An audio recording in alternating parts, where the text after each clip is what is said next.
October 16th, 1987, Friday afternoon. The Dow Jones is near all-time highs. The VIX, if it had existed then, would have been low. Options prices showed no strong fears of a crash. Analyst David Bates later examined the data and found there were no strong fears of a crash in the 2 months immediately preceding October 19th, 1987, not even late on Friday afternoon, October 16th. Monday, October 19th, 97, the S&P 500 falls 20.5% in a single day. The Dow drops 22.6%, the largest single-day percentage decline in history. After the fact, implied volatility soars to over 100%. But before, nothing. No warning. The VIX dog, as analysts would later call it, didn't bark. September 8th, 2008, 1 week before Lehman Brothers collapses. The VIX sits around 25, elevated but not panicked. The S&P 500 has fallen from its October 2007 peak, but isn't in free fall yet.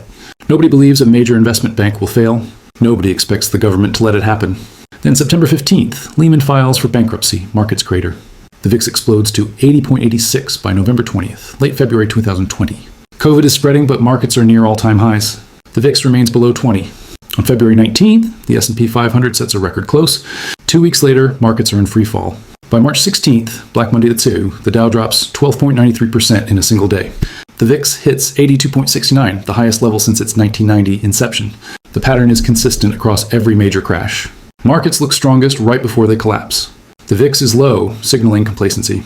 Investors are confident, analysts are bullish. And then, suddenly, catastrophically, everything breaks. This isn't coincidence, it's mechanism. Let me show you exactly why the biggest crashes always happen when markets appear invincible. The VIX, when complacency becomes catastrophic. The VIX, formerly the CBOE Volatility Index, measures expected stock market volatility over the next 30 days based on S&P 500 index option prices. It's often called the fear gauge because it tends to rise sharply during periods of increased investor fear. But the more important signal isn't when the VIX is high. It's when the VIX is low. The VIX typically ranges from 0 to 100. Below 20 is considered low, suggesting relative calm and complacency. Between 20 and 30 is moderate, indicating normal volatility. Above 30 signals high, fear and market stress. The VIX's all-time low was 8.56 on November 24th, 2017. The all-time high was 82.69 on March 16th, 2020. But here's the critical insight that most investors miss. The VIX is a coincident indicator, not a leading indicator. It doesn't predict crashes before they happen. It confirms them as they're occurring. When the VIX is low, it tells you that options traders aren't pricing in volatility. They're not buying protection, they're complacent. And that complacency is precisely what makes crashes possible. Look at the data before major crashes. In the 2 months before October 19th, 1987, options prices showed no strong crash fears. The VIX equivalent would have been low. Investors weren't worried. Then, in a single day, the market fell over 20%. Implied volatility soared retroactively, but it didn't warn anyone beforehand. Before the 2008 financial crisis, the VIX traded in a well-defined range from July 2007 until October 2008. It moved between 16 at the low end and 32 at the high end. Moves below 18 signaled excessive bullishness that foreshadowed bearish reversals. The market was giving signals, but they were subtle. The VIX wasn't screaming danger. It was whispering caution that most ignored. As noted by analysts examining the period, moves to the lower end of the VIX range, 16-18, signaled excessive bullishness that foreshadowed bearish reversals. But investors didn't interpret low VIX as warning. They interpreted it as confirmation that everything was fine. The calm itself became dangerous because it encouraged more risk-taking. The lesson is counterintuitive but undeniable. When the VIX is low and markets appear calm, risk is often hiding in plain sight. The periods of lowest volatility often immediately precede the highest volatility. This pattern has repeated in 1987, 2008, 2020, and every major crash in between. The Minsky Moment, when stability becomes instability. Economist Hyman Minsky understood why calm precedes crisis. His financial instability hypothesis, developed in the 1960s and 1970s, but ignored until vindicated by 2008, explains the mechanism perfectly. Periods of stability often create the conditions for future instability. It's not despite the calm that crashes happen. It's because of the calm. When markets are calm, confidence grows. Investors who were cautious become bold. Leverage that seemed dangerous becomes acceptable. Risk management that was stringent gets relaxed. The very absence of crashes makes people believe crashes won't happen. This is the stability paradox. Over time, that confidence turns into complacency, and the system gets fragile. Banks lend to borrowers they previously would have rejected. Investors buy assets at prices they previously considered absurd. Speculators use leverage they previously deemed excessive. Everyone assumes that because nothing has gone wrong recently, nothing will go wrong in the future. Then, a small shock triggers panic. A bank failure, a policy change, an unexpected earnings miss. Something that in normal times would be absorbed easily becomes catastrophic because the system is over-leveraged and fragile. The confidence that built during the calm evaporates instantly. Selling cascades, leverage unwinds forcibly. The crash happens not gradually but suddenly, violently. This is the Minsky Moment, the point when calm quickly turns into crisis. You can see it clearly in the VIX. Long periods of low volatility are followed by sudden spikes. The pattern is rhythmic, cyclical. Today's calm plants the seeds for tomorrow's crisis, and today's crisis eventually returns to calm, or restarting the cycle. Think of it like traffic after a crash. Chaos at first, then everything slows, settles, takes a breath, and starts moving again until the next jam. Markets follow the same pattern. Crash panic, gradual stabilization, growing confidence, complacency, another crash. The cycle is inevitable because human psychology doesn't change. The critical insight for investors is understanding where we are in the cycle. When markets look strongest, when the VIX is low, when everyone is confident, that's actually when risk is highest. Not because some external shock is coming, though that might trigger it, but because the confidence itself has created fragility that makes the system vulnerable to any shock, no matter how small. Low volatility doesn't just signal complacency, it enables leverage. And leverage is the mechanism that transforms market weakness into catastrophic crashes. During calm periods, investors use borrowed money to amplify returns. This works wonderfully until it doesn't.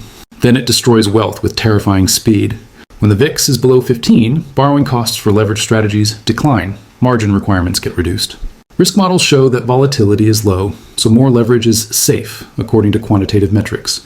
Investors who use 2x leverage consider moving to 3x or 4x. Those already highly leveraged push even further. This creates a self-reinforcing cycle. Leveraged buying pushes prices higher. Higher prices validate the decision to use leverage. Success attracts more capital. More capital uses leverage to amplify returns. The feedback loop accelerates. Eventually, a substantial portion of market participants are levered to a degree that requires prices to keep rising. Any decline triggers forced selling. Margin debt is the most visible measure of this phenomenon. Before the 1929 crash, margin debt reached approximately 3% of GDP. Investors were borrowing 90% of stock value. A 10% market decline wiped out their equity entirely, triggering margin calls and forced liquidations. The cascade destroyed the market. Before the 2000 dot-com crash, margin debt hit 2.6% of GDP. Before the 2008 crisis, it reached 2.5%. In November 2025, margin debt stands at $1,021 trillion, approximately 3.98% of GDP, the highest in recorded history. And this accumulation happened during the calm. During the period when the VIX was relatively low and markets appeared strong. The leverage trap works because it's invisible during the accumulation phase. Everyone sees the gains. Nobody sees the fragility. A portfolio up 50% on 3x leverage looks brilliant. The investor who built that position looks smart. But that same leverage means a 17% market decline wipes out the entire position. And when prices start falling, the margin calls don't wait. They execute automatically. This is why crashes happen so violently. It's not just that prices fall, it's that leveraged positions must be liquidated regardless of price. The selling becomes forced, mechanical, and relentless. Prices gap down, liquidity disappears. What started as a 5% correction becomes a 20% crash, because leverage amplifies everything on the way down just as it did on the way up. The strength of the market before a crash is actually evidence of the leverage that will cause the crash. Strong markets attract leverage. Leverage pushes markets higher. Higher markets attract more leverage. When the cycle reverses, the same leverage destroys the market that it built. The apparent strength is actually accumulated fragility that hasn't been tested yet. Market strength before crashes also manifests in valuations. During calm periods, investors rationalize paying prices that, by historical standards, are absurd. Every metric that traditionally signals overvaluation gets dismissed. The reasoning changes, but the outcome is always the same. In 1929, investors believed new technologies like radio, automobiles, and electrification justified high valuations. The economy had reached a permanently high plateau, according to economist Irving Fisher. Traditional metrics didn't apply to the modern era. Then the market crashed 89% over 3 years. In 2000, the internet changed everything. Old economy metrics like price-to-earnings ratios were irrelevant. What mattered was eyeballs, clicks, network effects. Companies with no revenue traded at billions in market capitalization. When the crash came, the Nasdaq fell 78%. The companies weren't frauds. The internet was real, but the valuations were insane. In 2007, sophisticated financial engineering had distributed risk so effectively that the system was safer than ever. Mortgage-backed securities rated RWA couldn't possibly default. Housing prices never declined nationally. Both assumptions proved catastrophically wrong. The crash nearly ended the global financial system. Right now, in late 2025, AI changes everything. Companies spending hundreds of billions on infrastructure that hasn't proven it can generate returns are valued as if success is guaranteed. Traditional metrics don't apply because AI represents a paradigm shift. The logic is identical to every previous bubble, and the outcome will likely be the same. The Buffett indicator, total stock market capitalization divided by GDP, sits at 185%. Buffett himself has said anything over 120% indicates dangerous overvaluation. The Shiller-Cape ratio, which adjusts price-to-earnings ratios for economic cycles, is at levels exceeded only during the dot-com bubble. By every historical measure, markets are expensively priced. But expensive can get more expensive when complacency reigns. During calm periods, high valuations become normalized. Investors who warned about overvaluation for years get dismissed as perma-bears who don't understand the new paradigm. Money flows to those who are bullish and fully invested, not those who are cautious. This is the valuation delusion. High prices feel justified because they've been high for years. The longer valuations stay elevated, the more normal they seem. Investors forget or weren't alive during previous crashes. They anchor to recent prices and assume those are reasonable. When everyone accepts expensive as normal, that's when expensive becomes catastrophic. The crash comes when something forces revaluation. It doesn't matter what triggers it. What matters is that the willingness to pay extreme prices evaporates. When that happens, there's no support. Stocks priced for perfection fall violently when perfection doesn't materialize. The market that looks strongest, that had reached the highest valuations, falls the furthest because it had the furthest to fall. Market strength before crashes also shows in sentiment indicators. Surveys, positioning data, fund flows all reach extreme bullish levels. This feels validating while it's happening. Everyone agrees the market will keep rising. But that consensus is precisely what makes crashes possible. The mechanism is mathematical. Markets rise when buying exceeds selling. When sentiment is extremely bullish, it means most investors who could buy already have. They're fully invested, maximally positioned. For markets to rise further requires new buyers. But if everyone who believes in the bull market is already in, where do new buyers come from? This is the sentiment trap. Peak bullishness doesn't predict more gains, it predicts exhaustion. The famous story of Joseph Kennedy deciding to exit the market in 1929 after his shoeshine boy gave him stock tips captures this dynamic. If shoeshine boys are speculating, Kennedy reasoned, there's nobody left to buy. He sold at the top. Survey data captures this. The American Association of Individual Investors runs a weekly sentiment survey. When bullish sentiment exceeds 50% to 60%, it typically precedes market declines. Not because bulls are wrong about fundamentals necessarily, but because that extreme reading means positioning is crowded. Everyone who could buy already did. Fund flow data shows the same pattern. Before crashes, money pours into equity funds. Investors who are cautious become aggressive. Those already invested add more. The inflows accelerate as markets rise. But inflows are future selling. Every dollar that flows in during the euphoric peak will eventually flow out, typically at the worst possible time. In late 2025, multiple sentiment indicators flash warning signs. ETF inflows into equity funds have been substantial. Retail investor participation is elevated. Options activity shows more call buying than put buying. Surveys show high confidence. All of this indicates that investors are positioned for continued gains. But that positioning is the vulnerability. When the market is loved by everyone, it's vulnerable to disappointment. Any negative surprise finds no buyers because everyone already owns it. Any selling finds magnified impact because there's no one willing to catch the falling knife. The very universality of bullish sentiment creates the conditions for reversal. Contrarian investors understand this. They become more cautious as consensus becomes more bullish. They recognize that when markets look strongest to everyone, that's actually when they're most fragile. The time to be aggressive is when sentiment is pessimistic and everyone fears losses. The time to be defensive is when sentiment is euphoric and nobody believes crashes can happen. Every bubble has a narrative explaining why traditional valuation metrics don't apply, why this time is different, why the old rules have changed. The narrative is always compelling, and it's always wrong in the same way. In the roaring 20s, it was electrification and mass production. The economy was transforming. Growth would continue indefinitely. Then 1929 happened, and the narrative collapsed along with the market. In the late 1990s, it was the internet, a revolutionary technology connecting the world. The companies building this future would dominate for decades. Valuations were justified by unlimited potential. Then the dot-com crash wiped out trillions, and most of those companies disappeared.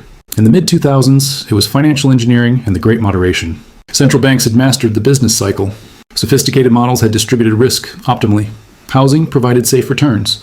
Then, 2008 proved that complexity masked risk rather than eliminating it. Right now, it's AI and technological transformation. Machines that can think, automation of knowledge work. Productivity gains that will justify any valuation. Maybe it's true. Maybe AI will transform everything, but that doesn't mean current stock prices are reasonable. The internet transformed everything too. That didn't prevent a 78% crash in internet stocks. The "this time is different" narrative serves a psychological function. It allows investors to rationalize ignoring warning signs. When margin debt is at all-time highs, when valuations are extreme, when sentiment is euphoric, investors need a reason to stay invested. The narrative provides that reason. It explains why the traditional indicators of danger don't apply this time. But here's the truth that market history proves repeatedly. It's never different in the ways that matter. Human psychology doesn't change. Greed and fear still drive behavior. Leverage still amplifies gains and losses. High valuations still mean lower future returns. The mechanics are identical every time, even if the narrative changes. The crashes happen when markets look strongest, because that's when the "this time is different" narrative is most believable. When everything is going up, when everyone is making money, when the fear of missing out overwhelms the fear of loss, that's when investors are most convinced the old rules don't apply. And that's exactly when the old rules reassert themselves most violently. Right now, late 2025, every condition that precedes major crashes is present. Let's catalog them systematically. VX is elevated compared to 2017's lows, but not in panic territory. Market participants expect continued low volatility. Complacency dominates, even as some warning signs flash. The VIX dog isn't barking loudly enough to wake anyone up. Margin debt at $1.121 trillion, 3.98% of GDP, the highest in recorded history. This exceeds the levels before 1929, 2000, and 2008. The leverage accumulated during years of rising markets and low volatility now represents maximum fragility. Any decline triggers forced liquidations, valuations at extremes by every historical measure. Buffett indicator at 185% versus danger threshold of 120%. Shiller CAPE at levels exceeded only during the dot-com bubble. Market cap of the largest 7 tech companies exceeds the GDP of most countries. These aren't warning signs. These are screaming sirens that most investors have learned to ignore. Sentiment indicators show extreme bullishness. Survey data, fund flows, options positioning all indicate investors expect continued gains. The consensus is so strong that anyone expressing caution gets dismissed. This universal optimism is the vulnerability, not the strength. The "this time is different" narrative is AI. Every previous bubble had its narrative. This time, it's artificial intelligence. The technology is real. The transformation will be significant. But that doesn't justify current valuations. The internet was real too. That didn't prevent disaster for investors who paid bubble prices. Corporate leverage is extreme. Zombie companies unable to cover interest expense now represent 31% of public companies globally. Corporate debt maturity walls approaching. $2.8 trillion in corporate debt maturing through 2028, with high-yield issuers needing to refinance in 2026. The refinancing will happen at rates 2 to 2.5 percentage points higher than current debt. Many companies can't survive that increase. Consumer credit is stretched. Credit card debt at $233 trillion, the highest ever recorded. Student loan collections restarting. Housing unaffordable for median earners. The consumer spending that drives 70% of the economy is sustained by debt, not income growth. When credit tightens, consumer spending collapses. The Federal Reserve faces impossible choices. If they cut rates to help the economy, inflation reaccelerates. If they hold rates high, they trigger defaults and recession. Either path leads to market stress. The apparent strength of the economy masks the fragility created by years of zero-rate policy and excessive stimulus. The pattern of history says that when all these conditions are present, when markets look strongest, that's when they're most vulnerable.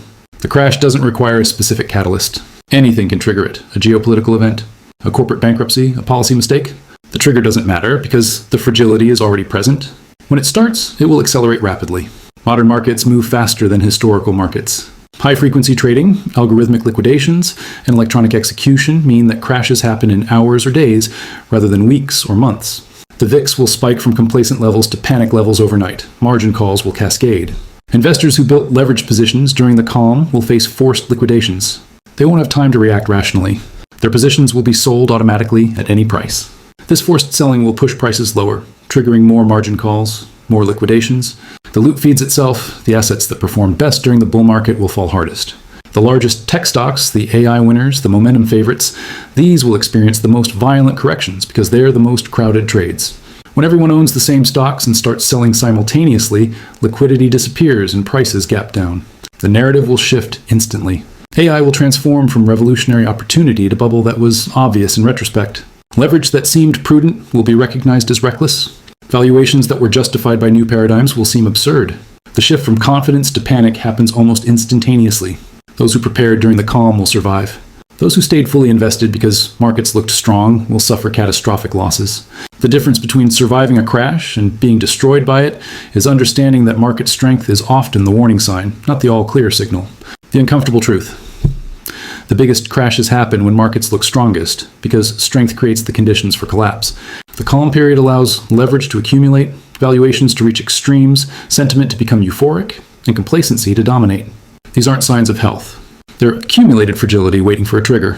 The VIX doesn't bark before crashes, it barks during crashes. By the time the fear gauge spikes, the damage is already done.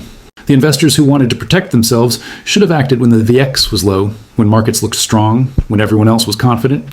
Understanding this pattern gives you an enormous advantage. Not because you can predict the exact timing of crashes. You can't, nobody can. But because you can recognize when conditions are ripe for collapse. When all the warning signs are present. When market strength has actually masked weakness. Right now, in late 2025, all those conditions exist. Markets at all-time highs, leverage at record levels, valuations at extremes, sentiment euphoric. The narrative of "this time is different" dominating discourse. Every indicator that preceded previous crashes is flashing. The market looks strong. To most investors, it feels safe. That feeling of safety is the most dangerous signal of all. Because history proves, with perfect consistency, that the biggest financial crashes happen when markets look strongest. When the VIX is low, when confidence is high, when nobody believes disaster is possible, that's precisely when disaster arrives.